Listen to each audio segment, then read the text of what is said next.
Hello and welcome to the e-commerce world review. Today we're looking at the 2020 sustainability report, in which we explored the current state and the future direction of sustainability amongst Europe's retailers and brands. I'm Emma Herod, Executive Editor of Internet Retailing and author of this report. I'm joined today by one of the inspirational retailers that's included in the report, Mud Jeans, as well as Metapack and Asendia. Can I ask you gentlemen to please briefly introduce yourselves and your companies to members of the audience who may not yet know you? Do you want to start off, Bert? Yeah, sure. My name is Bert van Son.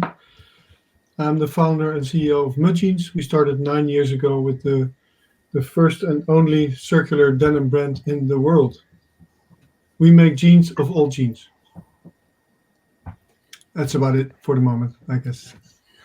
Fantastic, thank you. Renaud? Yes, good afternoon, Emma and all. So I speak from Paris. I'm Renaud Marlière. I have a French name. I have a French accent. I'm French. So I just hope you will be able to understand my English, and I really hope I will be able to understand the comments and the questions you are going to ask. So I'm Chief Business Development Officer for Asendia. So in Asendia, we operate in 4 continents, and we transport and deliver cross-border e-commerce parcels all over the world. So our customers are in the US, in Europe, and in China, our e-commerce customers. Most of them are marketplaces or e-retailers that have customers worldwide, and they send with us parcels from their warehouses to worldwide destinations. So we are not a whole company. We have been created in 2012, and since day one, sustainability is a key topic for us. And David? Yeah, hi. Thanks for having us. So my name's David Randall. I'm Director of Sustainable Delivery at Metapack. Metapack is a technology company. We provide delivery technology to enterprise retailers in order to help them offer a really good delivery experience to their consumers. My role within the business is really trying to help facilitate partnerships across both retailers and carriers in order to promote more sustainable forms of delivery. Brilliant. Well, just going through the agenda for today, I'm going to go through the 2020 sustainability report and the different sections of the report and what we found. And then we'll have an informal discussion about sustainability issues in general, chat with Bert a bit more about circular economy and Mud Jeans, and going into the role of logistics in this area.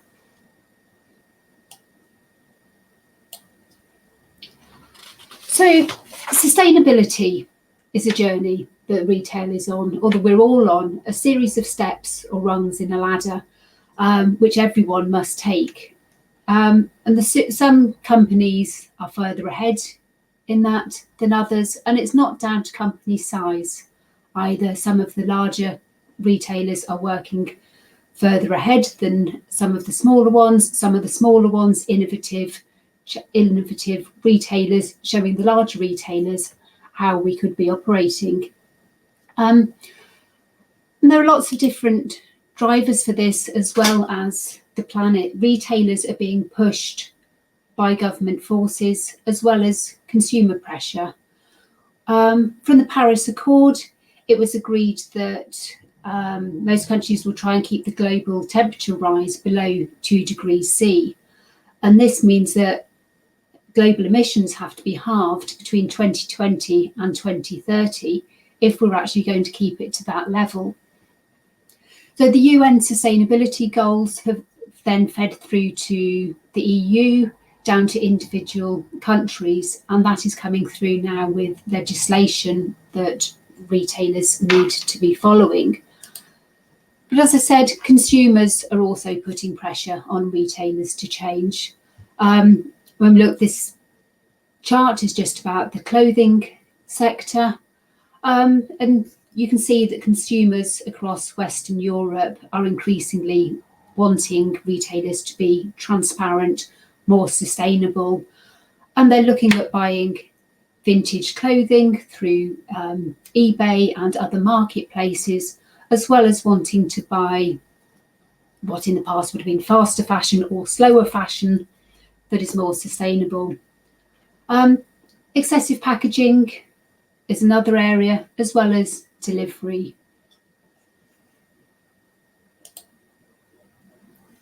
But as part of the report, we looked at how retailers are responding to these pressures. Within RetailX, we have our rankings of retailers across the EU, with the top 50 EU and the top 500 UK rankings. This looks at them from the point of view of digital experience, delivery, customer service, operations and logistics, but we haven't yet looked specifically at sustainability.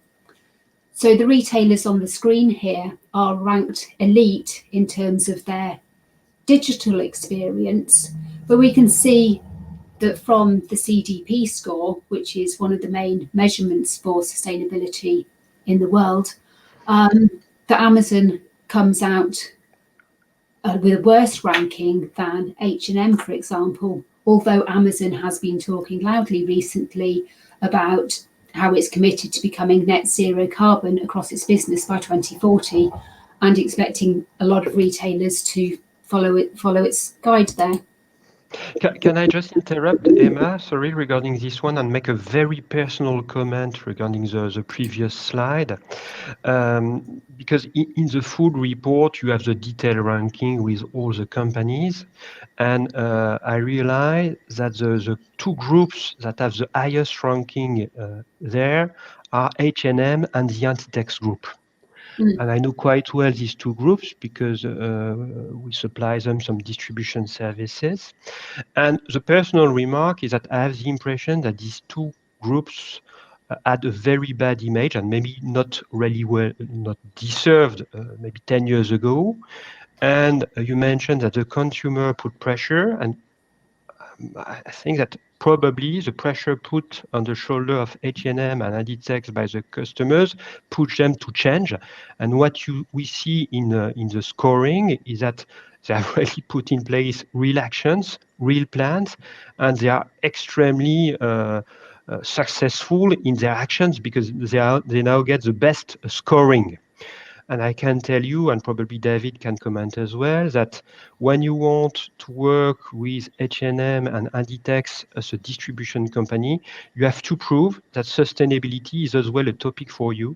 You have to prove that you make effort in terms of reduction and compensation. So it was just my comment. No, that's interesting, because with a lot of the retailers, they're not just looking at their own sustainability within their own organisation, but how all the companies that they work with are looking at sustainability as well. So it's the impact right the way through the supply chain. And that links on nicely with Zalando, German fashion platform, which has been really pushing over the past 18 months to not only improve its own sustainability metrics with bringing in private label goods, but also the companies that sell on the platform have to be measuring their own sustainability as well. And as you can see, they've been working with some of the smaller brands as well as the multinationals, the global retailers like Adidas and Levi's. And as a result of this and the marketing they've been doing around the area, the customer demand is actually increasing, and they are selling more as well. So that's sort of something I'll come back and talk to Bert about, is sort of the scalability of sustainable fashion and what the consumer demand is like.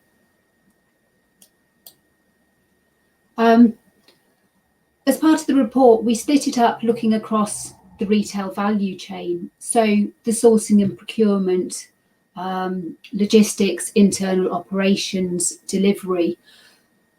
And I know this here is, again, fashion related, but sourcing and procurement is part of all retail organisations, and they have to be looking at where every aspect of the product comes from, and also how it's manufactured, how it's produced, what are the impact on the people that they are working with right the way back through the supply chain.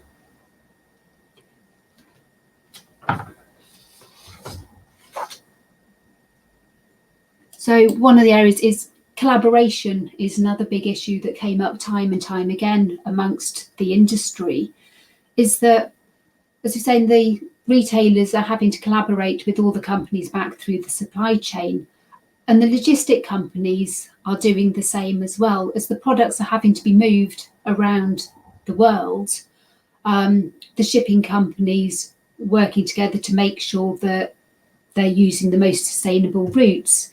The overland trucking companies are looking at how goods are moved, but making sure that the lorries don't return empty, and also ways of making sure that there isn't space in the lorries and it's full of goods, and all working to the maximum efficiency. So Maersk, big shipping company, have reduced CO2 emissions by 41%. But as they point out, the amount of goods moving around the world is increasing. So even though they've got the reduction in CO2, they may not see a net balance because of the volumes. Internal operations, the one part that retailers have the most impact on and the most control over, from sustainable generation of energy through to warehousing, stores, how in some cases people are measuring how staff commute into work. And of course, we saw through CDP, is actually setting goals, because if you're not measuring something, you can't tell whether you're improving it. One of the interesting things is Unilever working with Google Cloud on ways to use data combined with satellite imagery and AI, so that they have a view of forests, water cycles and biodiversity that touch their supply chain. And this is all gone about because they want to achieve a deforestation-free supply chain by 2023.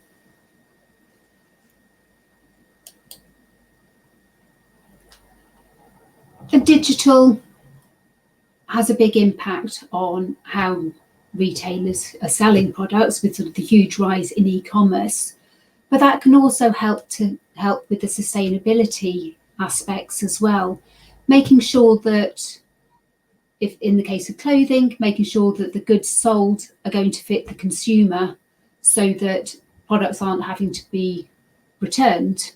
Stitch Fix here as an example, using AI and personal shoppers so that the consumer has the right product sent through to them that they're most likely to keep and buy.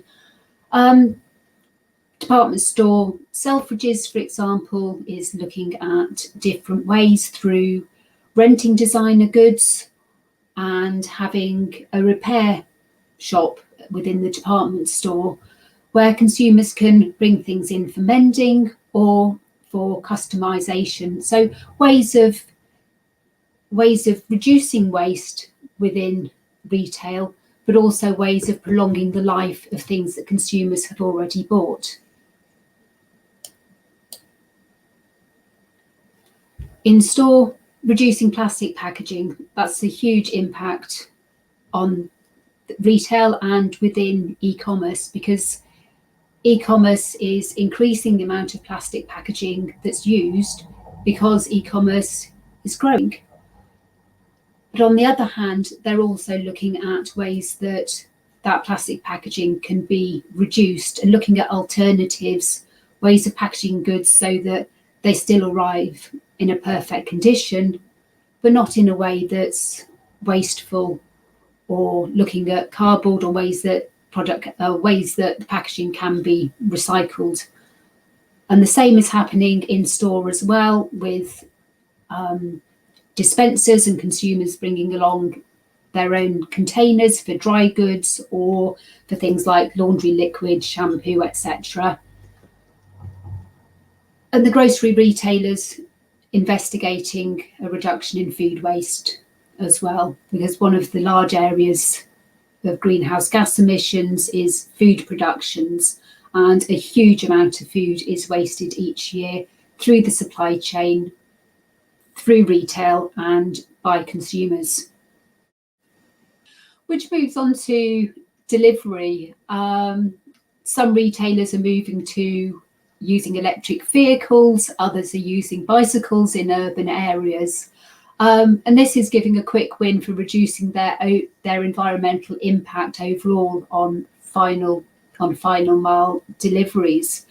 As on the pictures, Amazon wants to have the greenest delivery fleet in the world, so is investing in its own fleet of electric vehicles in the US, and in Europe it's working with some of the major manufacturers to have electric vans kitted out specifically for Amazon. Emma, if I can just share a remark, because this one is extremely interesting, because the fact that Amazon communicates on that shows that it's very important. This is what I understand, keeping in mind that this topic is not new. This topic, the transformation of the delivery fleets for more sustainable vehicles, electric vehicles, or to what very often are called the alternative fueled vehicles, it started 10 years ago. I checked the figures before the discussion, and I checked what is the situation with the largest postal operators, because they publish everything, they are forced to publish everything, and very often sustainability is part of their annual reports.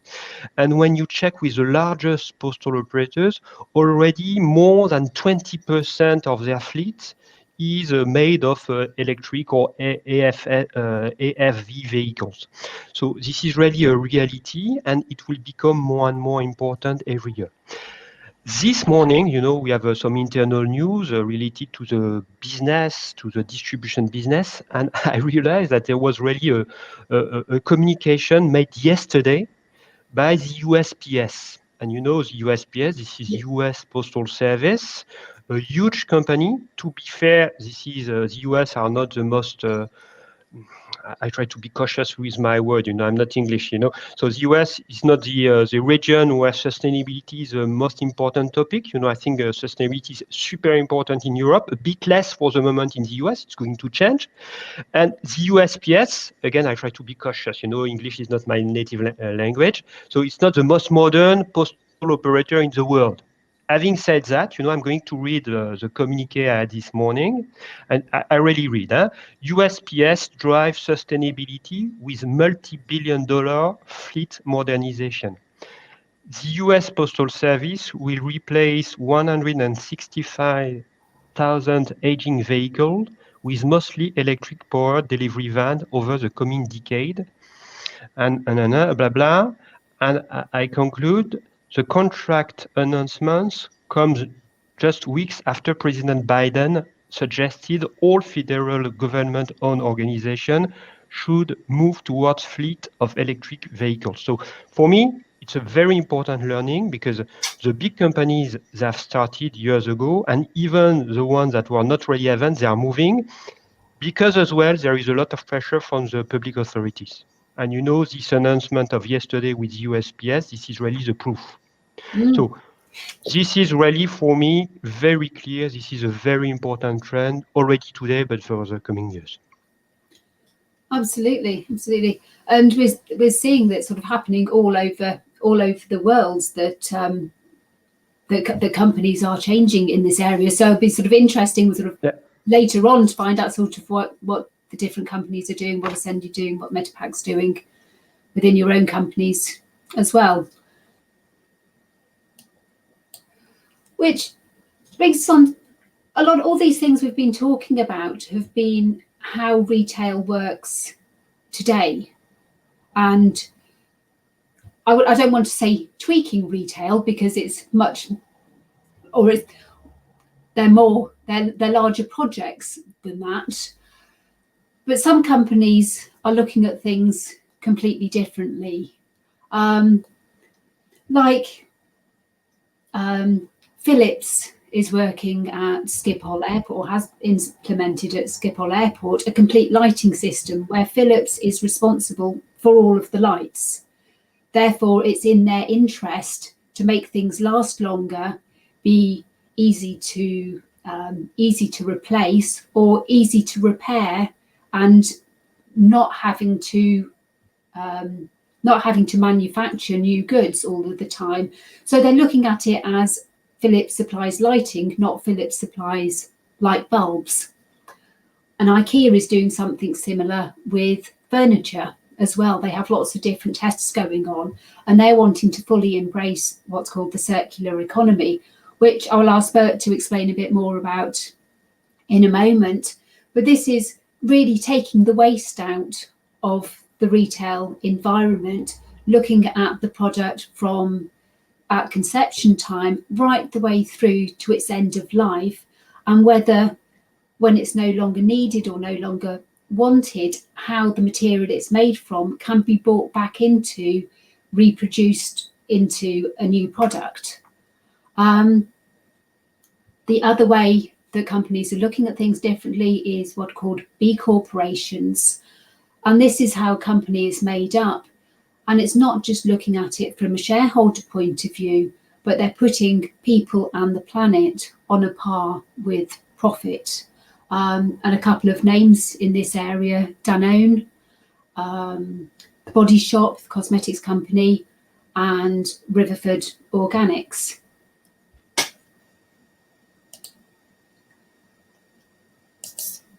Actually, I'll leave that up there for people to look at while we have the discussion. But coming back to Jeff Bezos and Amazon, they really have set out major goals, and they think that if they can be more sustainable, then any company can. Bert, do you want to bring us back in with the circular economy on Mud Jeans? What you're doing, what's the drivers behind your company, and what makes your business model different to traditional retail? Okay, thank you. That's a lot of questions in one. I'll try to. Or pick a few bits of it. Keep it short. We started nearly 10 years ago. I've been in the textile industry myself for 40 years now, and I've seen it grown from something where you make clothes to protect yourself and to look good, which is all fine, into this fast fashion monster that we know now. And I decided to start doing things differently. And if you want to do something with impact, then I believe the jeans are quite good to start with, because everybody has a pair of jeans.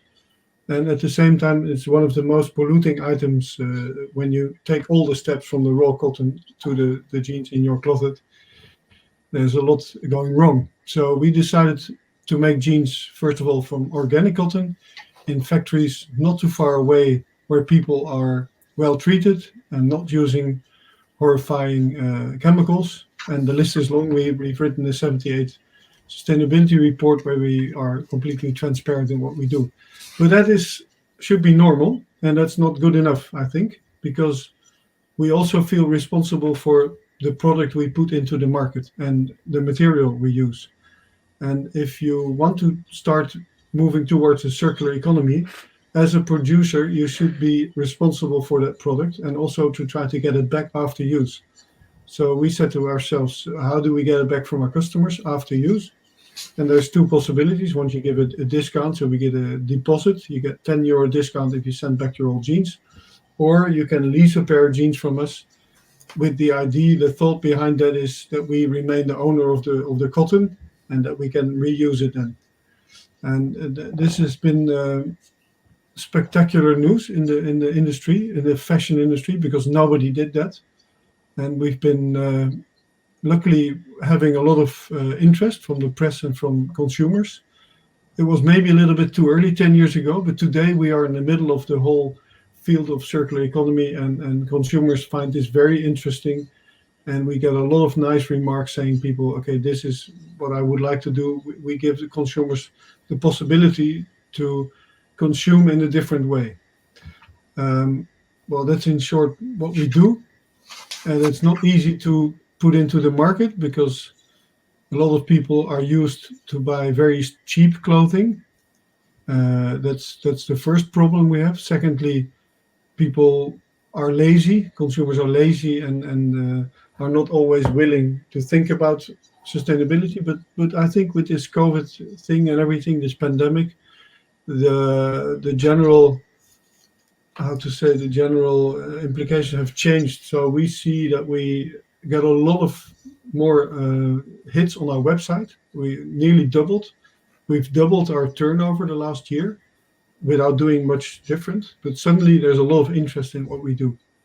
And of course, coming to deliveries, we also have our own web shop. We also deliver to about 300 stores now in 30 countries in Europe. And for our web store in Holland, we deliver now in 33 cities by bike. So we use bikes to deliver our jeans.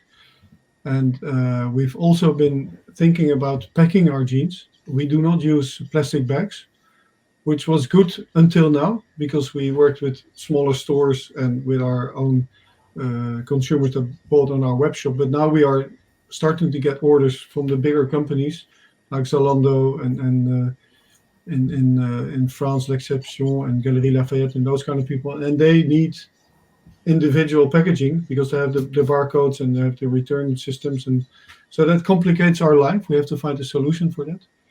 We have been working with Repack, which is a solution to reuse your packaging and the people could use Repack to send back their old jeans. But if you buy as a consumer a new pair of jeans of 119 euros, which is not cheap, but is a true price, then you want also a clean packaging. And a packaging that has been used 10 times with old stickers on it and things, it doesn't look nice. So, we have those kind of things to think of as well.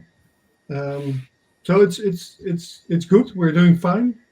But we have a lot of complications. And of course, there's now the bigger companies like you mentioned, also suddenly find out that consumers are asking for sustainability and asking for transparency. And they all suddenly want to do something because they're pushed to it. And that's the difference with a B Corp. We are a B Corp, and that means that in your statutes, you write down that you want to do business and that you want to earn money because that's also part of sustainability. We have to be there next year, but not at all costs, not at cost of human, not at cost of environmental problems. So it's fixed in our statutes of our company. And the trouble is now with the bigger companies, they're tending to start greenwashing. If I give you an idea, for instance, we use old jeans to make new jeans. And we can go up to 40% today. So nearly half of our jeans are made of old jeans. So you have to look at it as shredded, torn apart. We have to mix it with organic cotton, and then we make new yarns again and make this denim. Other people now, other brands are shouting about recycling cotton, but they use industrial waste, pre-consumer waste, which is fine, but it's been done already for 100 years, nothing new. But suddenly that's now a marketing trick to talk about. So that makes it difficult for us because, it's not a real comparison, and it makes it difficult for consumers to really know what to compare. So we really have to be very clear with our message and very clear, explain on and on and on what we are doing. And that's hard because we want to be a positive company. We want to talk about chances. We want to talk about positive things and not point with the green finger and say that everything is bad. And we want to just say, people give back your old jeans. We are going to recycle them and we make new jeans out of them. And it works. It works fine so far. Yeah, I cannot complain. Yeah. That was a long answer to a lot of questions, Emma. No, it's very interesting. I was going to ask for it. What proportion of jeans are returned. You said 40. Is that 40%? Is that how many are returned, or is that no? Material? That's a misunderstanding. No, the new cloth, the new denim, is made out of 40% old jeans. So we have to add 60% new material. We are working now on a solution to make it 100%. So that means you don't need to grow new cotton anymore. So we use all the jeans we get back, but we can only use up to 40%. Otherwise, the quality isn't good anymore. If you start shredding old jeans, you take them apart and you're making new fibers. It's a difficult process. It's a lot easier to use new virgin cotton. But of course, we don't want to do that. That's not our challenge. We want to use as much as possible old jeans in new cloth. Okay, That's interesting. Make that clear? Yeah. And how scalable is your solution? You sort of said that you've started Extremely some of the large scalable as well, but no, it's extremely scalable. It's even we have to scale, because if I ask our supplier in Spain, Valencia, to make a run of new denim, those machines you have to make them run, and it's easier for them to make 100,000 meters than to make 10,000 meters. When we started, we asked them to make 5,000 meters. It's very expensive because there's a lot of work to put the machines on and calibrate it and everything. So it's only easier for us to have the volume, which we have now today, luckily. But the start was very, very difficult. We paid 3 times the price for a normal meter of denim. You know what I mean? yeah. And Right. in denim factories, once you have a model running, if they have to make 500 pairs or 5,000 pairs, it's much easier to make the 5,000 pairs because the lines are running. You get the things going, and it becomes cheaper because of the volume. So we do need that also. And do you think that will work right the way across fashion then? Because once things are becoming more sustainable, using either organic methods or reusing the core materials, is that instead of cheap fast fashion, we could have not cheaper, more sustainable, but not as expensive, more sustainable. If that makes sense. No, I don't believe so, because the fast fashion, the inventors of fast fashion, H&M and Zara and everything, their whole business model is built on growth and on fastness and on a lot of stuff, pushing things into the market, totally useless things. We make seasonless collections, so that means we have good 5-pocket jeans, which are still good next year. The idea of Zara and H&M is saying, you bought a t-shirt today from us, it's yellow. Next week, the color yellow is completely out. You look like a complete fool if you still have your yellow t-shirt. You have to have something else. That's the marketing. That's the push. That's what we've been hearing the last 20 years. And that's why they've been growing. Putting every week a new collection into their shop, pushing it out. If it doesn't sell it at half price, dump it even at 1/10 of the price. It has to go out. So their whole story about sustainability, I don't believe it. It isn't true. There's so much overproduction. There's so much clothing. There's so much of everything. I always say now, if we stop all the factories in the world producing clothing, there's enough. There will be nobody walking naked in the streets if we stop all the factories today for 10 years. So it's a much bigger problem than just say, okay, I'm going to use some organic cotton and I'm going to recycle some clothing. That's not the topic. We have to get back to normality again, where we say, I buy a beautiful product. It will last. Our jeans last 10 years, maybe, because the quality is much higher. We don't use the chemicals. So it's a much bigger problem than all the little things the big companies try to shout out now and try to make themselves look good, because consumers are asking now. Consumers are asking questions. Right. So coming back to you're being transparent right the way through your organisation, so that consumers can make up their own minds. Sorry, say again. So you're being transparent in your communications with consumers, so they can make up their own minds. We've adapted the good is the new cool model, where we hope and we try to give so much information that consumers that are buying our things, feel good about it and talk about it and tell their friends that they bought a pair of jeans that they have to give back after use, so that the producer will reuse the material again. And that's the circular economy. And it doesn't only go for fashion, but it goes for everything. The finest example I always find is a washing machine. The linear old-fashioned way was I'm selling a washing machine to you, and I hope it will break down in 3 years' time, so that you will buy a new one from me. And the new model is the circular economy model is saying you have to pay for a washing. I will install the whole thing, the washing machine, the electricity, the water, and everything. And then, as a producer, I have a total different challenge because I want to install something in your house that lasts very long, that uses less water, that doesn't use any electricity. And when I do get that machine back after 10 years, then I can take out all the components, the copper and the metal and the plastic and everything, to be able to reuse that. If we all start to think in that way, we can build a world, and this is Ellen MacArthur saying, that can last for 1,000 years because you're not wasting anything. Mm. No, it's interesting with sort of the reduction of waste. So sustainability isn't just looking at things differently and reducing waste. It is this full circular thinking about retail in a new way. David and Renaud, can I ask you, sort of moving on, about delivery and the impact of delivery within retail, because that has a major impact on e-commerce, and what Bert was saying about the packaging and the stickers and all that sides of things.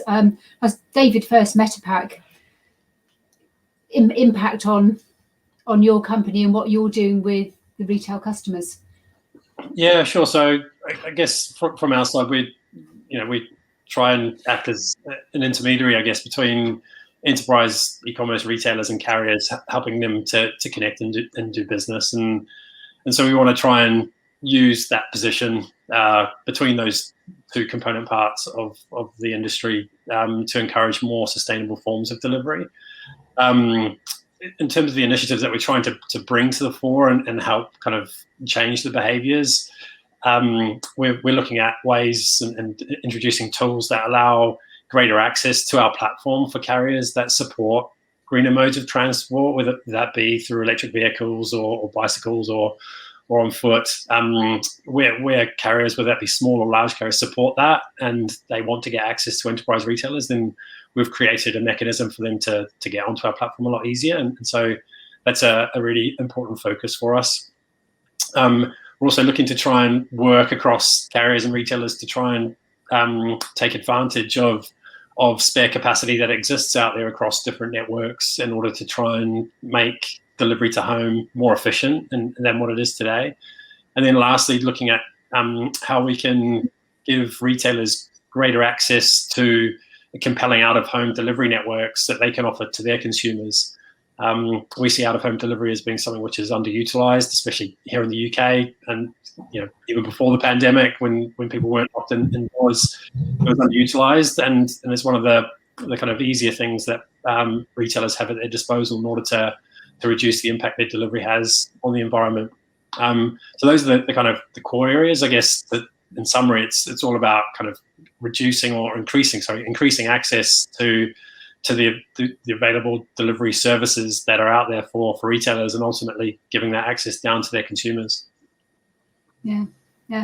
So Renaud, as a carrier, what are you specifically working on? What initiatives has the company worked on, and of course your parent company?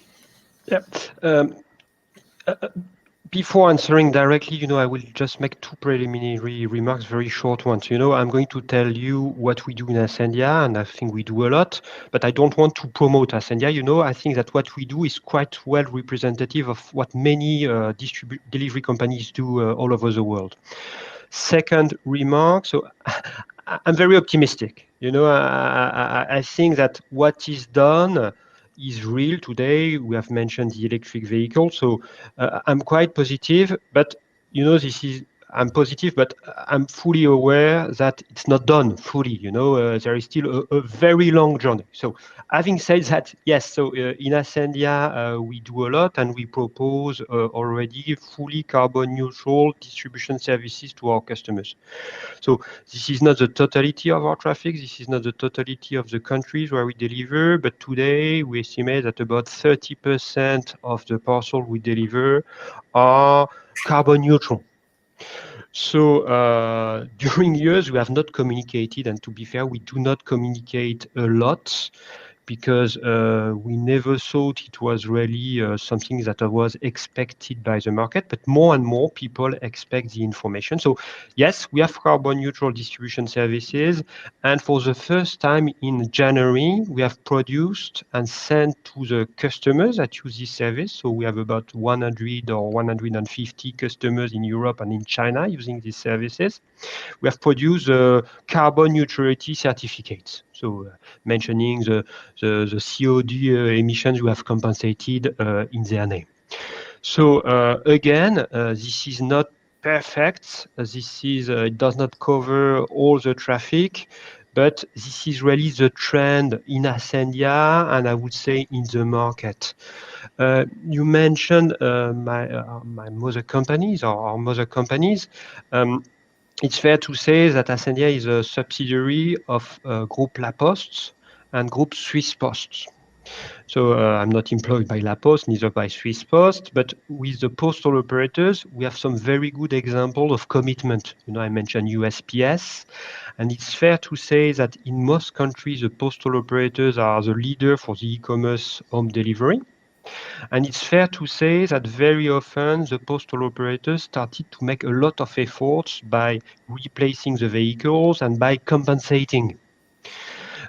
Even Groupe La Poste, it is today the largest carbon neutral operator in the world. All the distribution of mail and parcel done by La Poste in France, this is fully carbon neutral. Same thing in Switzerland. And these are not exceptions. I check the policy of PostNL, for example. So Bert, I think there is a commitment in PostNL to replace and to have all the last mile vehicles as electric vehicles by 2030, I think. So it means this is really a commitment, and the delivery companies today have a very clear strategy. And I think this is a corporate strategy for all these big operators. And I will come back to that after.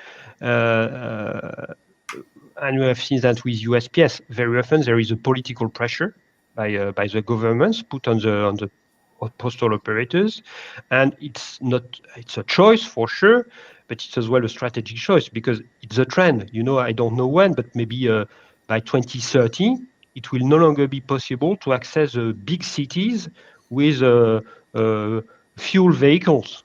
So I think this is really an important trend. There will be no return. It's not going to change.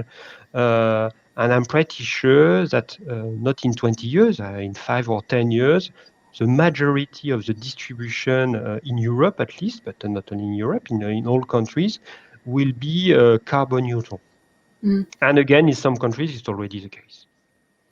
So there's going to be a big challenge for the carriers then, rather than specifically the retailers, because the retailers can choose which carriers they're going to operate with.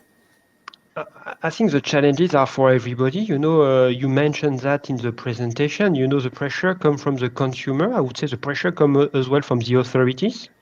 So maybe the consumer might be lazy, but I think it's a trend. The expectation from the customers and the pressure from the customer is for the retailers, and the retailers, they put pressure on their suppliers. And for the distribution, you have the pressure of the authorities, governments, or large cities. So for me, really, the challenge, it's not a challenge, it's a question of life or death for the distribution company. So maybe it's not visible today, but in 10 years, the companies that will not have adopted carbon neutral, that will not have reduced or fully compensated their emission, they will just disappear because of the pressure of the market and most probably legal pressure, because there will be more and more regulation, more and more legal pressure to force all the distribution company to adopt, I would say, a greener behavior. And do you think while we're going through that transition, a question for all of you, do you think consumers will pay a green premium for more environmentally delivery methods, or just choose those methods, or go with what happens now, which is the most convenient method for them for the fulfillment of their order? So I think on this one, if I may, for consumers, I think it comes down to convenience. And I was said a couple of times that consumers are lazy. I don't know about that necessarily. I think they maybe place a higher value on convenience. And online shopping, one of the great things about it is that it can be convenient for people. One of our kind of guiding principles when we're thinking about sustainability and kind of trying to give consumers a far greater choice when it comes to how they receive their parcels is that sustainability shouldn't come at the expense of convenience and choice. Like, it's one of the great things about buying stuff online is that you can choose to buy whenever you want and the product that you like and receive it in the way that you wish. So I think that needs to be maintained. And then when it comes down to price, just because the method of delivery is better for the environment doesn't necessarily mean that it has to be more expensive in some cases. So I mentioned out-of-home delivery before. So by this I mean delivery of parcels to a collection point or a locker box or something like that. Generally speaking, is more economic for the carrier to operate because they're delivering many parcels to a single location. And in doing so, many parcels to one location, it's generally better for the environment on a per parcel basis than if parcels were being delivered to home. So there's an example where you have a greener delivery method, which quite often, when it's done well, is more convenient for the consumer, and it's better for and it's cost effective. So that's something that's already there. We've also started to see more and more larger retailers across different markets start to toy with the idea of slow delivery. So at the moment, speed and price are the two imperatives most popular with consumers when they're thinking about receiving their parcels. But there's a growing trend of consumers who are quite happy to wait for the delivery of their parcel, especially if they know that it's going to have a better or less impact on the environment. So retailers like Amazon have trialed it, ASOS have trialed it as well. The kind of key thing that underlines both those initiatives and out-of-home delivery is ensuring that retailers have the kind of technical capabilities to be able to offer quite a broad range of delivery services to their consumers, and also that they start to give information to consumers about which delivery options that are available to them are less harmful for the environment. And then on the point of price, naturally, where there is something which is more expensive and the retailer has to pass some of that cost on to the consumers, I think at the moment, again, more consumers are favouring speed and cost. So fastest and the cheapest price point. But there is a decent size, like around a third or so of consumers that value sustainability on par with speed and price. And I only think that proportion of consumer base is going to grow. Is my take on it. Yeah, absolutely. I agree with David's point. One point, David said that a carbon neutral distribution or fully neutral distribution is not more expensive. I agree, but what is for sure is that the cost of the transition, there is a cost in the transition. And this is a bit the key point. If all the distribution company had to suddenly become fully carbon neutral, it would have a huge cost. So this is why I think all operators need a transition period.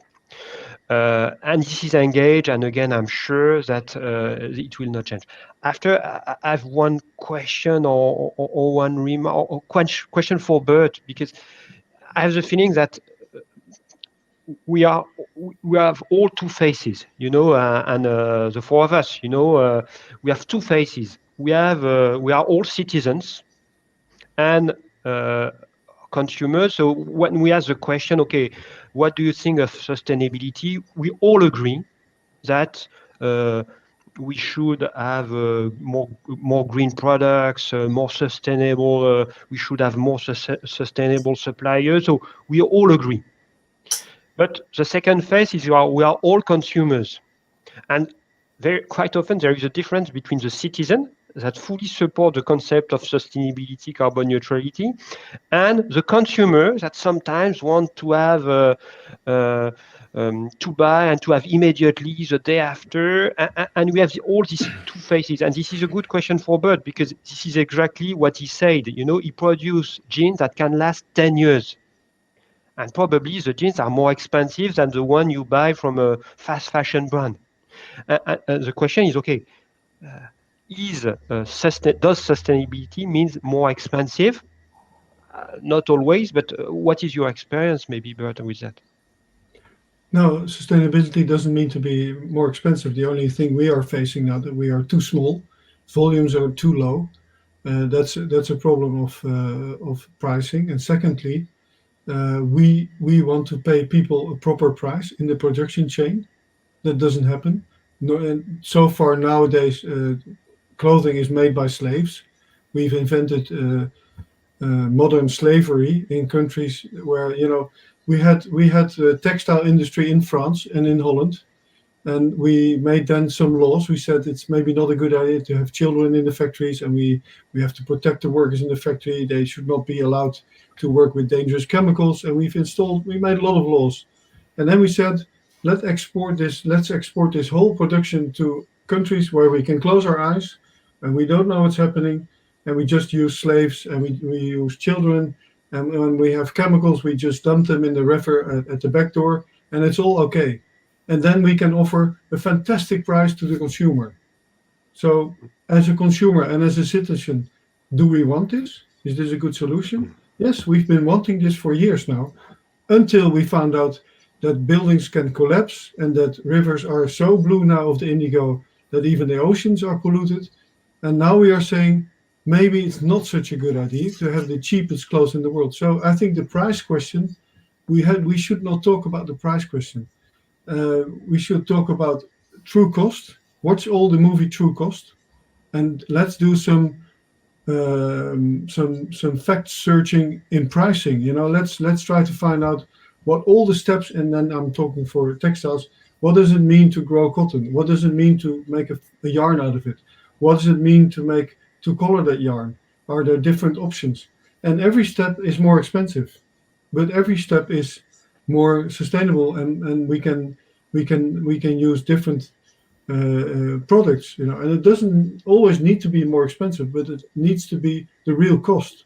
We have to be honest to ourselves and say, how much do I want to pay for a product, and can I check the whole production chain and promise myself that it's okay. And we have to change from this way of consuming, saying, okay, what's the true cost, and what is it really costing for the environment, for the people, for everybody. And the same thing is, do we need to make things so far away? I'm now in a study group in Holland to try to bring back textile industry to Holland or to France, to Europe, to make hubs in Europe where we can recycle the denim. Now I have to bring my jeans to Spain because there's a specialist. There's only 2 factories in the world doing this. One is Italy, one is Spain. But actually it should be better closer to home. You know, so we have to start thinking local again. It's better for our communities. It's better for CO2 emissions. Even if we go electric, it's why do we need to get things from China? Okay, I mean, it was great 20 years ago, 30 years, we thought it's fantastic because I can offer a fantastic price to my consumer. But we all realize now it's not that fantastic finally. And then I'm not even talking about the whole human issues about what's happening in China. So it's a broad, it's too broad to talk about now. But I think true pricing is a key point. And when moving something from one place to the other has a price, and we want to do it with proper means, then it's maybe more expensive. So what? Then let's buy a little bit less. I mean, right? There's some interesting points there and interesting questions for the listeners to go and look into and ask their own businesses as well. David, Renaud, do you have anything else that you want to add? Any last minute thoughts, challenges, lessons for the audience? One last point for me, I would totally support the statement made by Bert. I think very often we put only behind sustainability the green aspect, but it's fair to say that you have as well the social dimension that is extremely important. And for me, we should not differentiate, the environmental topic and the social responsibility topic, which is as well extremely important. Yeah. Absolutely. Yeah, and I would kind of echo a lot of the findings that, Emma, you had as part of your initial report. I think, especially if you look back at the last 12 months, it's been incredibly challenging for the industry to kind of react and respond to just kind of keeping their businesses afloat, I guess. But even despite all the challenges that came about, there's still been some really impressive and really positive steps across the industry to do things better. It's not uncommon now to be able to have carbon-free or emission-free delivery in a lot of cities across the continent, across the world, which is great. There's new carriers that are emerging and coming into the marketplace that have sustainability at the core of what they do. So even in spite of those challenges, there is still a lot of positive stuff happening. And a few things were said earlier on about the attitudes across the industry. I think we're quite fortunate at Metapack to be working across the industry, and the people that I've been fortunate enough to sit down and talk about sustainability with, they do take it seriously. There's not anyone there that doesn't think the environmental challenges don't exist or aren't real. It's just about kind of putting the building blocks in place and kind of transitioning into a world where they can make these things a lot more available for them and the infrastructure exists. You mentioned a point around collaboration. I think that's a massive thing. None of these challenges necessarily are going to be solved by any one party doing one thing. I think a lot of the challenges there are really complex, and only through collaboration, sharing resources, sharing ideas will a lot of the benefit and a lot of those challenges start to be properly addressed, which is kind of what we want to try and help happen. Brilliant. Well, thank you very much, gentlemen, for your time and insight and expertise with the webinar and the areas of your businesses. The next webinar from RetailX is going to be looking at Russia and the 2020 report in discussion, and that's going to be live on 2nd of March. So thank you. Goodbye. Thank you. Bye.